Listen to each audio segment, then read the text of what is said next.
Hello, it's Andrew Woods here again, XtremePNE, with my buddy Steve, who's a fellow Preston North End fan. So we've changed the format today. Rather than me just prattling on for an hour, which is somewhat boring, I must admit, we've got the dynamics of a conversation between two of us. So we've changed it around today. Just quickly before Steve introduces himself, I'm just going to cover the three main themes that we're going to be discussing are the playing formation and tactics, the club's strategy, and the younger players that we've signed who seem to have gone backwards. That's what we will try to focus on in this discussion. And we'll obviously splinter off into other areas as well. And just before I introduce Steve, why are we called XtremePNE? Because unlike the local professional media boys, such as BBC Radio Lancashire and the LEP, Dave Seddon, we will go into areas, drill down into the areas that the local media don't seem to want to discuss. And that also, to a degree, applies to those guys from the Fiddy. Right, so before we go into these themes, Steve, just quickly, if you can introduce yourself, just how you started supporting Preston and bring us up to date where you are now. And then we're going to go into these themes. Well, started as a toddler. My dad took me on as a child, and it just grew from there. I'm a season card holder. I've renewed for this season, and I was optimistic until pre-season started, and we'll go into that as we go further down the line. Okay. Can you remember the first game that you ever saw Preston play? No, I can't remember the first game. I can't. But it was in the 70s, so that's all I remember. I can beat you on that. I remember mine. I think it was 1967. I think it was September. Somebody can check the records on this.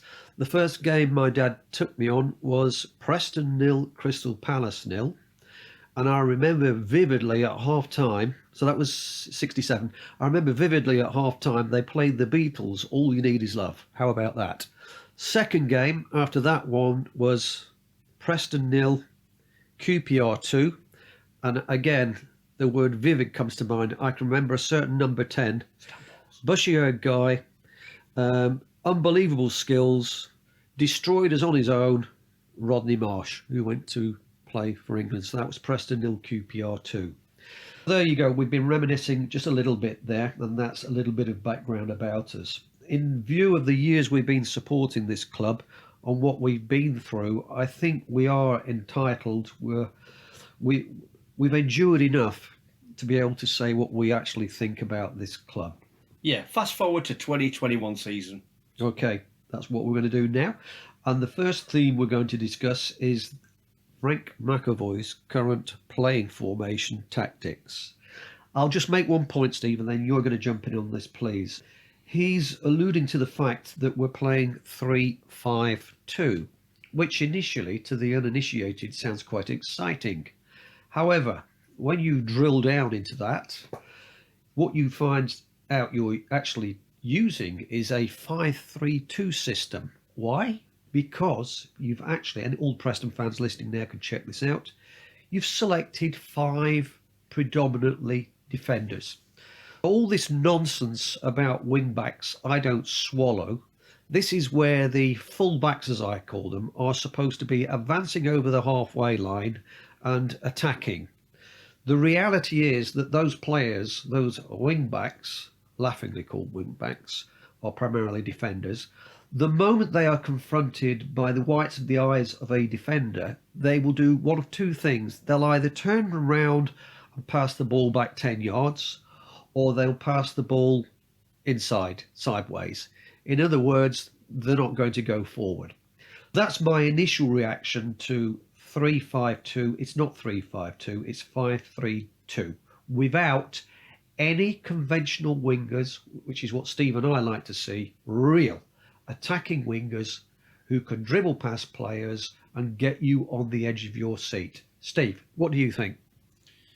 Well, in defence, when we're under attack, it is a 5-3-2. But when the players attack and push up, the wing backs then leave the defence, and then in theory it becomes 3-5-2. But I'm not happy with some of the personnel that we have to play this system, i.e. the wing backs. You need a massive engine inside you because you're up and down a lot, and I don't think anyone like Sinclair, Hughes, Barkhusen met good wing backs, unfortunately, for me. And I'm not happy with that system. My preferred system is 4-3-3. That's a system that Man City use, and sometimes England did play in that system. But unfortunately, it's not been used by ourselves. And Frankie sees otherwise. Well, unfortunately, last night he played a diamond against Wigan Athletic. And as we all know, we lost that game, and it's left me bewildered. In fact, we've played 3 League One teams and only took a point. Bolton we lost to, Accrington we drew, and Wigan we lost. And let me just remind you about Wigan Athletic. They only stayed up on goal difference last season, otherwise they'd have been down in League Two. And yet they took us to the cleaners last night and absolutely did us hook, line and sinker. When you say 4-3-3, Steve, your front three, what's the layout of the players that you envision there? What are you looking at? Well, I'd have Ched Evans in the middle, Reese and Harrop. Yes, Harrop. People who don't like Harrop. Yes, I know there are people out there who've been on his case, but I'm a Josh Harrop fan, and I'm sorry, but he's been so badly mismanaged, and no wonder his head's dropped. But that guy came here with absolute aplomb from United, and he's been mismanaged. And I like him. I think he's got great technical ability, but he doesn't get really used. And I've seen him being slagged off on Facebook saying, oh, we should be loaned out. He's not good enough. Well, I disagree. I think he is good enough. And along with Bayliss as well. He's another player that I advocate. But unfortunately, he's not got his fans. But again, who's to blame? I blame the management. This guy cost £2 million. And that's a lot of money for a club like ours. And if I was Mr. Hemmings, I'd be asking, why the hell is this guy not making any inroads into our team? And now they're talking about loaning him out. I tell you, if he goes somewhere else, he'll probably have a blinder. And then that club will want to buy him. And then you'll question, why did he do that for us? Yeah. With the 3 forwards you're talking about, my personal preference over the years has developed into the traditional 4-4-2. I like to see 2 attacking wingers, left wing and right wing. But nowadays, I accept reality. We'd be lucky to get away with 1 winger. I might go for that 1 winger. But even then, under Frank McAvoy, certainly under Alex Neil, we didn't see any wingers. And it looks as though we're going that route now. Well, we are. We're going the same route with Frank McAvoy. And I can just qualify that statement that I've made there. Look at the talented wingers we had who were shown utter contempt and disregard by initially Alex Neil and then Frank McAvoy. You were looking at Daryl Horgan when he came in. I think you remember that game, Steve, that FA Cup, when Horgan came on in the second half as a substitute. And when he got the ball down the left-hand side, he wasn't for passing the ball backwards. He went straight for the Arsenal right full-back and he skinned him. And immediately, all around me in the town end, people were on the edge of their seats. So he was never given a proper chance. Then we had Barker, who came on loan from Manchester City. Who made that mesmerising run from the defensive half of North End all the way through to the Leeds box and scored that solo effort. It was a tremendous goal that he scored that evening. So we got Barker. Then we had Josh Ginnelly. Josh Ginnelly. He was brought in. You and I saw Ginnelly thrown in. He was given 1 opportunity by Alex Neil, and that was against Hull City about 2 seasons ago, I think now, in the old League Cup, as we call it. And what happened? He's a right winger, attacking right winger with pace, and he's got a little bit of skill about him as well. And what happened? Alex Neil played him at left full back, trying I would say deliberately to make him look like a buffoon. Why? Because he was not an Alex Neil signing. Apparently, this one was one of Peter Ridsdale's signings. And in support of Peter, I'd say he called that one right. But even then, that evening, you remember, Steve, he was playing well. He was winning the ball. He's not a fullback, but he was winning the ball. He was moving forward, and he was hitting some beautiful passes down the left wing. And who was he partnered with? Well, unfortunately, it was Andre Green, who was neither use nor bloody ornament. Until he went to Charlton Athletic for the second half of the season. And then you'll remember again in that game, you and I in that first half, I think we were winning 2-0 at the time.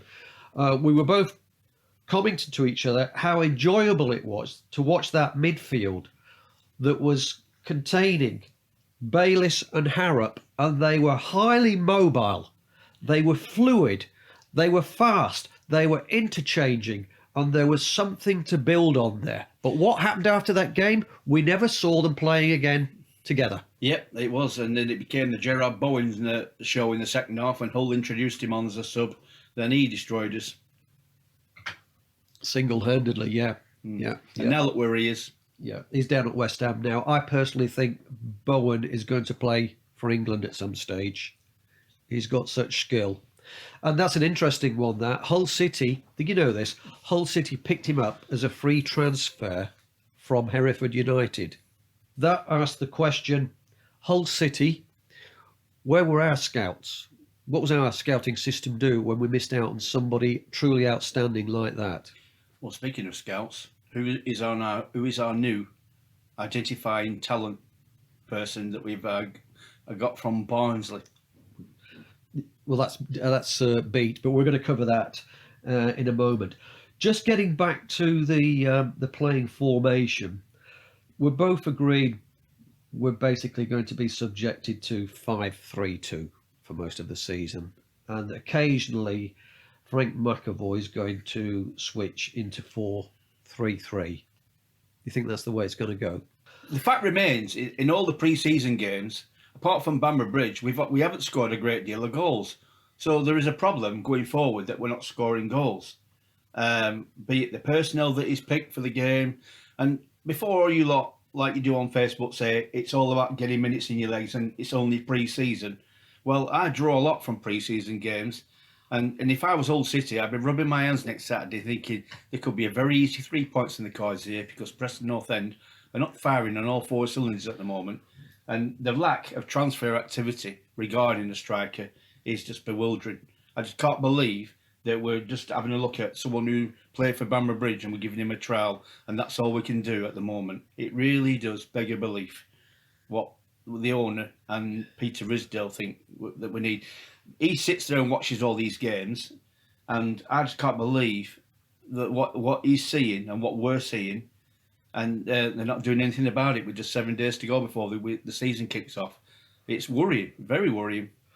Well, we know we've got a huge problem up front where effectively we don't have any out-and-out strikers, other than possibly Reece, who I'm hoping is going to produce the goods this coming season. I think he's the lad who could do it for us, but he needs to have a good strike partner. But I'll just go into, while we're discussing this, I'll just go on to confirming my situation here. I've been in touch with Ridsdale, and I provided my list of possible forwards we could be looking at, and I'll go through them now. And I'm amazed at Preston fans who've been posting up on, I think it's PNE online. The suggestions that they've come up with are truly horrifying. Oh, don't upset Ron Burgundy. Mr. Ron Burgundy. Is he one of the characters who's been recommending that we sign 31-year-old Lee Gregory from Stoke City? In California White. Yeah. Have they both been recommending that we go for Lee Gregory? Well, okay, I'll just quickly run through who I would have liked to see us sign. Not all of them, but from this list. So, possible loan signings. So, back in January, I'd mentioned to Ridsdale Liam Delap from Manchester City. It now looks as though we've lost out on that one. It looks like, according to this morning's reports, he's going to mighty Stoke City. So it looks, unfortunately, as though we've left out on him. I will say this, I think if we got him in, it could have been a game changer for us, but it's now gone. He's one I would have liked to see us get on loan. Another one is a lad called Joe Geldart, 19 years old, went from Wigan last summer, to Leeds United, and he's not going to make the Leeds team in the Premiership. He's another young lad, highly mobile, can create his own scoring opportunities, and he can put the ball in the back of the net, and he's entertaining to watch. That's two players we could have looked at for going on loan. Oh, and another one, 19-year-old George Nunn, ex-Crewe Alexandra centre forward, and he's now down at Chelsea. He's been banging in the goals for their youth system or their reserve team, and he would have been one to consider on loan as well. Other than that, permanent signings, I was looking at, and somebody else on P&E Online has been mentioning this name as well, 23-year-old Callum Lang from Wigan Athletic. You've checked him out, Steve, on YouTube. I think you liked what you saw about him. Yeah, definitely. Another lad, he can create his own scoring opportunities. So that's Callum Lang. And then my old favourite that I've been banging on about with Peter Ridsdale for over 14 months now is 22-year-old Jens Odgaard of Italian Liga 1 side Sassuolo, just outside Milan. At one time, he'd been identified by Inter Milan as an up-and-coming star. He is a Danish under-21. He's fallen by the wayside for the time being. He needs to be put back on track, and that's the sort of player we could go for. If so, he's dynamic, he's exciting, and he can actually create his own scoring opportunities. So that's Jens Odgaard. And then another one is a player that Ridsdale wanted us to sign. I think it was 2 seasons ago when he went to watch Everton play at Wigan, and it was the big centre forward Hornby, who Alex Neil didn't like. And funnily enough, in that game, apparently, it was Gordon, the winger at Everton, who took the eye of Alex Neil. So that's a bit of a strange one. But those are the type of players I think we should have been looking at and trying to make a move for. As I sit here now, it's the Saturday, the next day after the Wigan defeat, another defeat. There's no mention of anybody. So during this close season, I would go on record as saying this is one of the worst pre-season campaigns in my memory. And I've supported this club for over half a century. The results, the performances haven't been particularly good. And there's basically no news, no rumours about any players we're after apart from Delap, who unfortunately we aren't going to get. It isn't going to happen. That's my view on the players we could have signed, Steve. Your comments? Well, my comments are, if we're struggling to get a striker in because of the wages or the fee, if it's going to be a signing-on fee, there's 20 Premier League teams out there, and they all have an under-23 squad. So some of these youngsters will be up for gaining experience.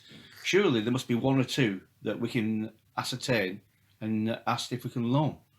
It's better than nothing by getting a loan signing in, but that we'll discuss that later on. But we do need a striker. Most definitely need a striker, because what we've got now, I don't see a great deal of goals in. I see a lot of work ethic coming from them, but I don't see a lot of goals, and that's my concern. We don't have someone who can find, unless the midfielder is going to chip in with other goals, then I don't see where the goals are going to come from, and that's my concern. Yeah, I'd agree with you on that. Looking at that forward line, well, let's just agree on who's in the forward line. We've got Maguire. Unfortunately, my view on Maguire is when he first arrived at the club, highly exciting. I couldn't wait for the next game to watch this lad. He was vibrant, fast, mobile, and he could put the ball in the back of the net, and it was a joy to watch him. Since then, we all know he's had these 2 serious injuries, and the reality now is that whatever spark he had when he first arrived has now been destroyed. Therefore, sadly, it would be better if Maguire was moved on to a lower level league team where I'm sure he would be able to score a number of goals. But in terms of the Premiership, and I say this with a sad heart, unfortunately, his career's finished at this level, but not at a lower level. Do you agree with that about Maguire? I don't rate him. I seriously don't rate him at all. He's always falling over, and I'm sorry, but I just struggle to see what he brings to the table. He's not for me. You know, some other fans might disagree and like him, but for me, I never mentioned him before when I mentioned the 4-3-3 formation. He wasn't even in that. So that tells you my views on him. So I rest my case on that one. Yeah, and the other thing is, surprisingly, he's caught offside on a high number of occasions. You would have thought he would have worked that one out by now, having been at the club for something like 3.5 seasons. But that's not a good feature of his play. The other forwards we've got, Ched Evans, he'll be 33 in November. So we're not going to get a full season out of him. He's going to, and at best, I could see Evans scoring something like 10 goals. What I like about Ched Evans, to his credit, I love his work ethic. Yep. He bullies defenders and he does give 100%. And that's what I like to see in a striker. It's just a shame he's not about 5 or 6 years younger. But I do like his endeavour. And I'd rather see him play than any of the other strikers that we've got at the moment, because he showed it towards the end of the season. He's a battler, and I like that. And while we're still discussing playing formation and tactics, what's your take on Sinclair? Oh, well, I think when he came, I think he upset the dynamics of the squad with the large wages that he was earning from being at Celtic, and I just don't think we get a good return for what he's being paid to do. I just don't. Sometimes he's anonymous in games, and for me, no, not for me. I would have moved him on, but like I said, it's to the powers that be. I don't see anyone coming in, wanting to sign him offers. So no, I'm sorry, but again, not for me. That being so, we have a player there who broke the wages dam, who unsettled Davis and Pearson, and the end result is we have a player who's coming up to, I think it's 33. He has no discerning pace anymore. He used to have an explosive pace, which is now gone. We only see the occasional trickery out of him. And in terms of playing as an out-and-out centre forward, he doesn't seem capable of doing that, unfortunately. Up front, we're both agreed. We have got huge problems up front. I'd say with the one shining light, the one possibility is Reece, who's, I think he's still only 22. He has got great skill and he needs a strike partner. Yeah, Reece, last season, I'll go back to the game against Queen's Park Rangers at Loftus Road. He was phenomenal. He was amazing. If we could get that back out of him, then he could be a great partner for Ched Evans. But we need more than them two, because like I said, Maguire's not going to offer much. So really, we could do with at least another 2 strikers, let alone one. But we'll see. We've only got a week to go.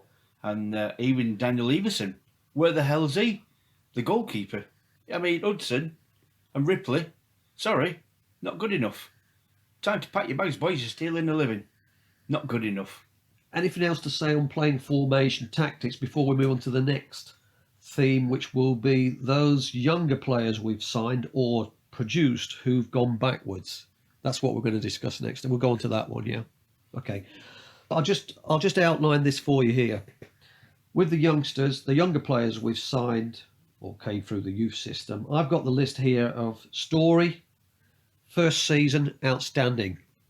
Since then, hit and miss, gone backwards. Josh Earl came in as an 18-year-old, outstanding. Massive potential, did have. And at the time, don't forget, Steve, we had rumoured Newcastle, Leeds and Everton wanted him when he was 18, just turning 19. Outstanding, turned in some great performances. And the question again is, gone backwards since then. Tom Bayliss, brought in as a 20-year-old, our, at the time, club record signing. I think it was something like £1.6 million with add-ons. For sure, we now know that that one was a Peter Ridsdale signing and not the choice of Alex Neil. Similarly with Harrop, a young lad came from Manchester United. Much was expected, and then he got that injury. He was basically out for one season. Notwithstanding that, I think it was just 18 months ago, he went on that purple patch. I think it was August to about October, when he banged in about 8 goals, and he was looking the deal. And he won Player of the Month. And having won that accolade, what did Alex Neil do? The very next game, he dropped him. And in fact, he completely ignored Tom Bayliss. Then, other youngsters, we had Ethan Walker, we had Alex Neil showing the pretense of giving youngsters the chance when he brought him on against Aston Villa as a 16-year-old for something like 5 minutes. And thereafter, he disappeared off the face of the earth. Gary O'Reilly, I think he was given something like 4 or 5 minutes, and we've not seen him since. Reese, we've just discussed, came into the team, started off like a house on fire, looked pacey, dynamic, had the ability and the willingness to take on defenders and actually beat them, and he scored 2 very good goals for us, actually. And then we had the one that no fan ever got the opportunity to see, which was young 17-year-old 6'5" Connor Simpson from Hartlepool United. We signed him. Again, that was a Peter Ridsdale signing, not an Alex Neil signing. And at the time, don't forget, those listening, that we had West Ham, Liverpool and Celtic interested in that lad. And when he arrived at the club, the very first game he played was against Blackpool youth team. In that game, he scored a hat-trick, playing his normal, natural game, which was attacking the goal. What happened after that? The coaching staff got their hands on him and started drumming into him the Preston way, which was to play with back to goal. Does that sound familiar, as with Jayden Stockley? Well, Preston fans listening, this is the real deal. This is what they did to Connor Simpson. And thereafter, I don't think he scored another goal for us, and he went into terminal decline. Okay, I'm going to make one point here, Steve, then you can jump in and add your bit. My question is this. With Story, Earl, Bayliss, Harrop, Walker, O'Reilly, Reese, Simpson, those were several highly promising players, young players with real potential, real skill. Every last one of them has gone backwards. The question is, what the hell? We know what Alex Neil did to them. He basically destroyed them by showing them utter contempt and refusing to select them because they weren't his signings. That was puerile by Alex Neil. It wasn't professional. So the point is, what the hell have our coaches done to these lads that they weren't able to get into their heads and motivate them and move them forward? Steve?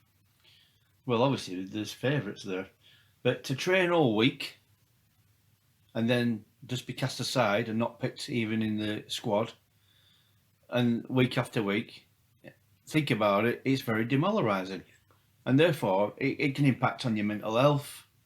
And you can just get into what you call a state where you just don't have the motivation to continue doing your best.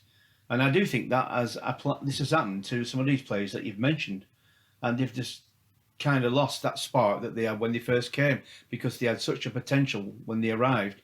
And for a manager just to ignore you and just cast you aside, not pick you or tell you what you're doing wrong, it needs to be sorted. Because like I said, you felt like the Bayliss one. I told you, up to £2 million that Trevor Evans' money was spent on that signing, and he's hardly featured. I wouldn't say we've had value for money out of him. And they were talking about loaning him out. It just beggars belief. And yet on the last game of the last season, he played against Forest and he scored a goal. Yeah. and he hasn't played for a while, and he did it. And I just wish, that he could get reinvented under McAvoy and get himself selected in the team instead of the usual suspects of Johnson and Brown, who will probably start the first game against Hull City. Like I said, the favourites, the usual suspects, who've now their wages now doubled and bumped up, and have shown very little for that as well, from what I saw towards the end of last season. And them two need to start showing a bit more as well, instead of just going through the motions. Steve, yeah, you've stolen my thunder on that one. You've got a preemptive strike in before me, which is on the theme of Brown and Johnson. To qualify what we're saying to the fans out there who will be saying we're talking crap, let's qualify what we're saying here. Look at it this way. We'll just focus on Bayliss and Harrop at this stage. Two young, highly talented lads with the ability to pick out a pass and to actually go past players. And that means to be creative. That's what they can actually do. Now, what was going on in their mindset mentally when they knew what they could do, but they weren't being given that opportunity because of a puerile manager called Alex Neil. And instead, despite woeful performance after woeful performance, these two lads were seeing Brown and Johnson as virtual automatic selections. Now, I would go on record now as saying, initially, I was a great fan of Brown's, but his progress stopped about 2 seasons ago. So that means the last 2 seasons, his performances have been abject, truly awful. We've seen the occasional bright spark here and there, but nothing sustained. Yet he became a virtual automatic selection. Daniel Johnson, look at him. Last season, basically non-existent. He'd fallen out of the club because he didn't get his dream move to Glasgow Rangers. Well, he had to move on after that because he's a professional footballer. But let's also consider, Steve, you and I have discussed this a number of times, these two players, Johnson and Brown, their agents negotiated for them the doubling of their salaries. They went from about, I think it was £9,000 a week to something like £18,000 a week. Now, normally, commensurate with that goes the responsibility of you having doubled your wages, that you will be turning in consistently high-level performances, and we've not seen it. So what those two players have done, they have let down very badly Trevor Hemmings, who invested in them, Peter Ridsdale, who argued the case for them with Hemmings to get their pay rises, and all the fans, because ultimately it's us fans who pay their wages. And coming back to what I was saying, Bayliss and Harrop have been looking at these two and thinking, they just don't fancy us at this club. And I think what's actually happened now, Steve, is I truly think both Harrop and Bayliss have given up. They're not committed to PNE, and they both would like to leave the club. That's what the manager and the coaches have done to them both. Would you agree with that? Yeah, I would agree on what I've seen, yeah. It's just like I said, they just become disheartened for whatever reason. They can't break into teams, so they see their futures elsewhere. But like I said, I would have used them. I really would. I just think that there's so much potential there that just needs nurturing out of them. But for whatever reason, it's not happening. Yeah. And so, there's too many hangers on in this club and fringe players who just aren't good enough. And they're like some Rafferty. He's not for me. He's again come from Rochdale, not good enough. But we're still stuck with him in another campaign to come. And you do wonder where we're going to end up, but we'll see. But I'm glad that we signed that right back from Rotherham, even though he has been rather injured at the moment. On a Sunday, I think it is, the American lad. He could be a good signing, and I'll take my hat on to that one if it actually happens. That could be a good signing. As for Lindsay, I'd say if this was on the approval of Mr. Beat, the algorithms guy, then I'm not impressed. And we'll go into that in a bit more detail in a moment. The other thing you and I were going to mention on this one, Steve, about the young players, well, he's not so young, he's 25 now actually, is the club record signing, which is Whiteman from Doncaster.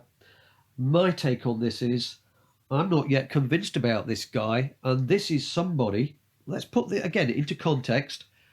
We signed him, he was the club record signing at £1.6 million, 24, he's now 25. So what does that mean? We sold Ben Pearson to Bournemouth for £1 million. My question is this to Ridsdale.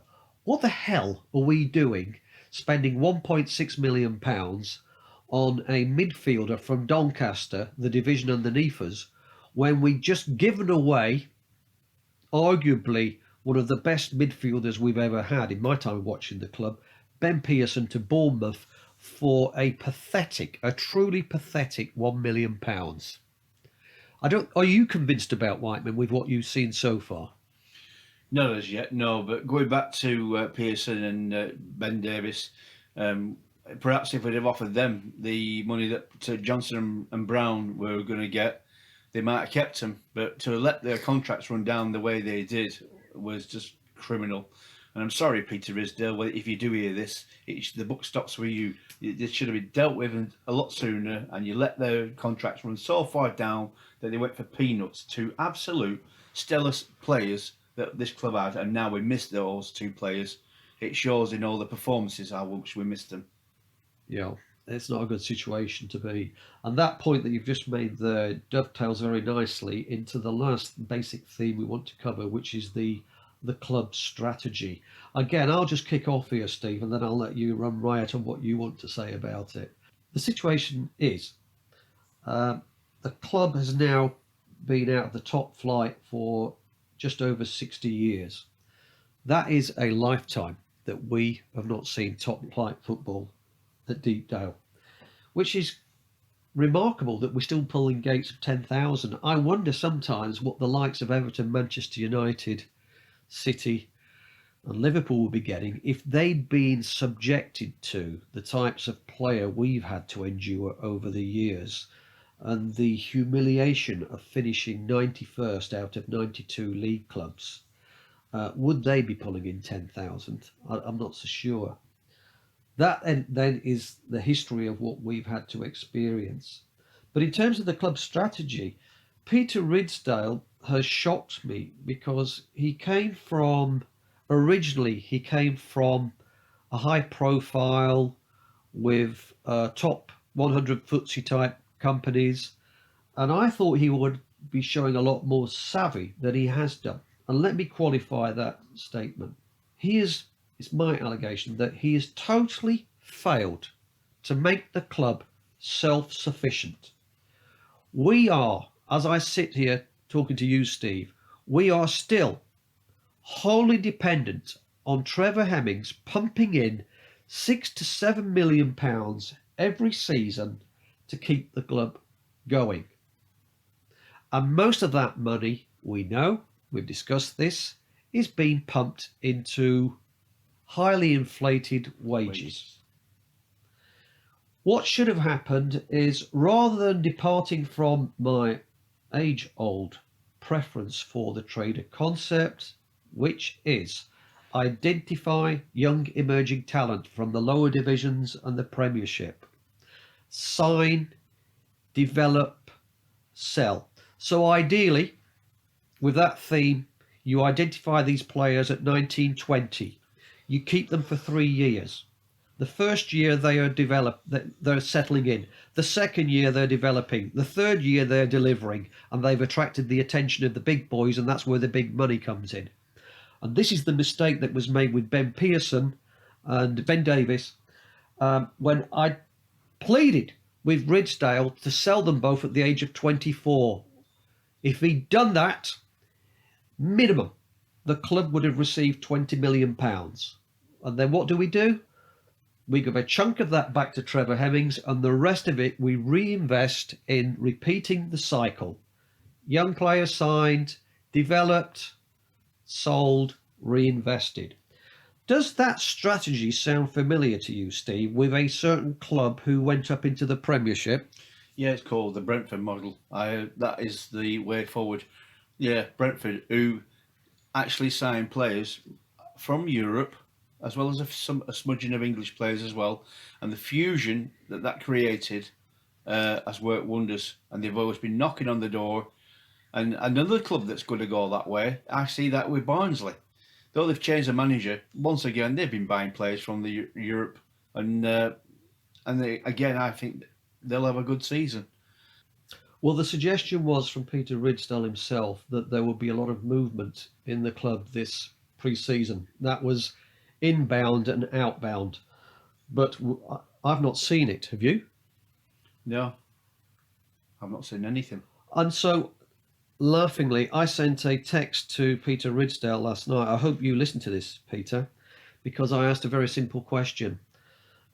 Peter, please give me 3 good reasons why I should buy a season ticket with PNE for the coming season.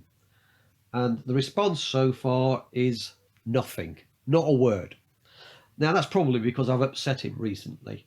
And so he's acting a little bit childish at the moment because we have this running battle going on through our various text messages. But he can't give me one good reason for me to buy a season ticket. And if I'm being honest, this pre-season, the results, the performances haven't been good. And in terms of inbound transfers, we've not really seen anything there to galvanise the fans, to get them excited to the point of there being a stampede to Deepdale to buy season tickets. Am I overstating the case there? Or are you going to tell me, well, there are things we should be getting excited about? No, there's been very little excitement over the summer and the close season. In fact, I'd also bring into the equation the marketing that this club has. I just think it's so dull and dire. Kits are always released quite late into the summer. There's just no excitement to keep you interested while the season's finished. And I just think that the strategy that they have needs to be looked at just to keep you interested. I mean, the other thing that's kept me interested was England in the Euros. And not anything that's happening at Preston North End, as because we've hardly done any business, and very little. 2 points here. You mentioned strategy. We're discussing club strategy, and I think the key fundamental problem here is Peter Ridsdale has not developed a cohesive strategy. I would accuse Peter Ridsdale as acting on a purely ad hoc, unplanned basis. I accuse him of abandoning what was developing as a trader concept type operation of signing young players, developing and selling. For some strange reason, possibly forced upon him by Alex Neil, he switched from that to signing players who were aged 25. Let's give a couple of examples there, Steve. Let's look at Malt and Bodin. Both players, when I heard about it, I was on the warpath to Ridsdale, arguing, what the hell are you doing signing these 2 players? He said, oh, we know what we're doing, you're wrong. Well, let's look at what happened. You signed 2 25-year-old players. That means they've got a year to bed in to the championship type football. That takes them up to 26. Then the next season to really start performing, 27. By the time they come to 28 or late 27, what sort of transfer fee can they command? Very little. You're lucky if you get back your £500,000 on either player. And that panned out exactly, I've got it in text, that panned out exactly as I told Peter Ridsdale it would do, but he knew better. For some strange reason, he departed from going for the younger ones to going for mid-20s. And just look at what we signed. Look at the money that's been wasted. Ripley, Rafferty, Hughes, Lindsay, Bodin, Malt, Stockley, Sinclair. Not one of those players is going to generate a penny in profit. And I would say there, you're talking about wages being paid out on substandard first division footballers, basically. The wages there totals to something just under £3 million. Peed down the drain, to put it bluntly, and unacceptable. Where is the strategic thinking there? That completely defies the whole objective of becoming self-sufficient, standing on your own 2 feet. Because the problem that you and I have been discussing recently, Steve, is that Mr. Hemmings, sadly, unfortunately, like us, will not be around forever. And when that day comes and he sadly departs this world, what comes next? The vacuum of who's going to take over. Well, I've had it on good authority that Craig Hemmings isn't interested. He's our non-existent CEO, or what a position he's been given. I think the real fan in the Hemmings family was, I think it was Patrick Hemmings. But once Mr. Hemmings goes, the wealth will be split up amongst the family. What happens then? Peter Ridsdale hasn't got us standing on our own 2 feet. He's had the opportunity to do it, and he has actually squandered it. Yeah. We'll be screwed. I could then see us reverting back to a spiral type operation as we spin back down the first division, the second division, and we would be in real serious trouble because we've got nobody there to pump in the extra £6 or £7 million that is gobbled up in wages every season. On mediocre players. On mediocre players with no sell-on value. And so it's criminal what's been allowed to happen there. Yeah, the concept is that these players take more out in wages than what their actual value is if they were to be sold. Yeah. So, yeah. And on that one, you mentioned this before. Let's just focus on this a little bit before we finish. So we have the algorithm guy who apparently is the chief poncho in terms of scouting now. So that's Mr. Beat, the sidekick to Peter Ridsdale. So I'd like to know, in fact I know this but I'm not allowed to say it, what part did Mr. Beat, I think it's James Beat, what part did he play in the club missing out on 21-year-old Rochdale right winger sensation Barr and Morecambe's 20-year-old outstanding winger Gomez, who's joined Luton Town of the Championship. Barr, who I was sounding out about in January for us to sign as a trader concept type player. Where did he go? To Watford, immediately on a 4-year deal. So I'll ask you in a minute, Steve, you agree on this. I've got serious doubts about this Beat. On his watch, we've missed out on Barr, we've missed out on Gomez, and on his watch, we've signed Lindsay, who I consider completely mediocre. He has no discernible pace, and he has the turning speed of an 80,000-ton ocean-going oil tanker. And a Stoke fan warned me, if you want a central defender who every time he tries to hit the ball, a pass, further than 20 yards, he gives it away to the opposition, then Lindsay is the man you need. Steve. Shocking. Absolutely shocking. Would you have liked to have seen us, or have you got questions about these two young lads, these wingers that we've missed out on? Well, and let me just say, I'll just, Steve, before you elaborate on that, Barr went to Watford for £250,000. Gomez went to Luton for £500,000. Yeah, Gomez was the one that we were linked with.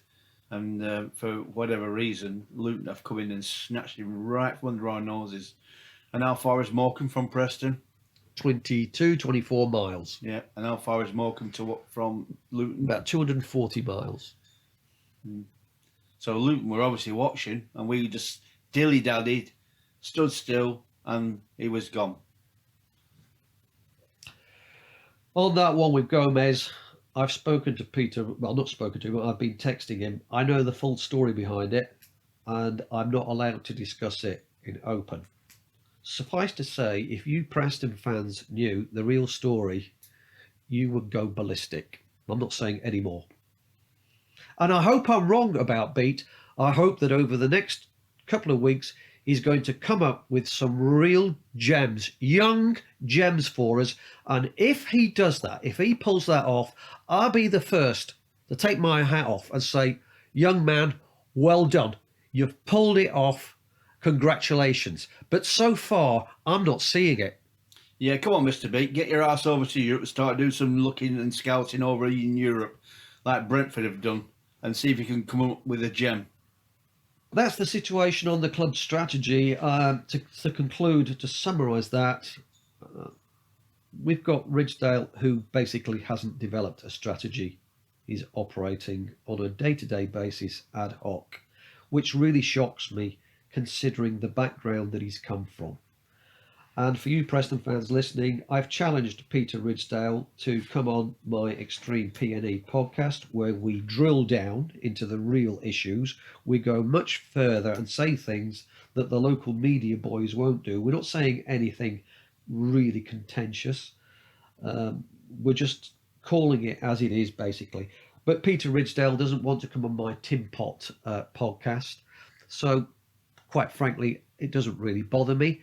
But I informed him the reason you don't want to take me on in a live 1 hour debate, unedited, with nobody playing any games, is you know, Peter, that I will not let go and I will pursue you on certain issues until I get a proper answer.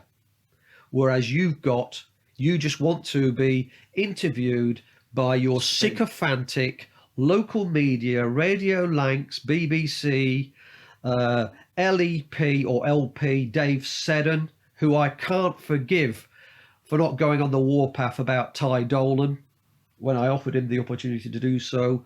And from the Finney, I'll just make one point there about those guys. It was originally 3 of them. It's now down to 2. Those guys, they've been left with egg on their faces after they jumped into the Alex Neil camp and they were arguing you can't get rid of Alex Neil.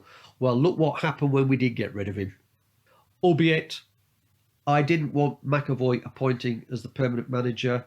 I wanted Gareth Ainsworth to turn the club upside down and to re-galvanise the club, its players and its supporters during this summer period. And it would have been an exciting time to look ahead. And now we've just got, what can I say? This is just a damp squib. I'm not looking forward to this season. I would say we're at this moment in time, without any forwards signed, we are relegation material.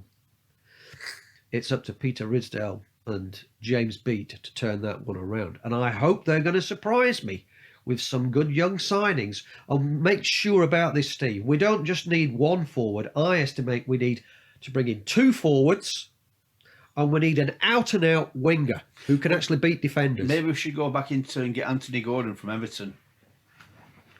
On that one, Steve, I would say that's one of the reasons we've missed out on Delap, because Pep Guardiola will have looked at that.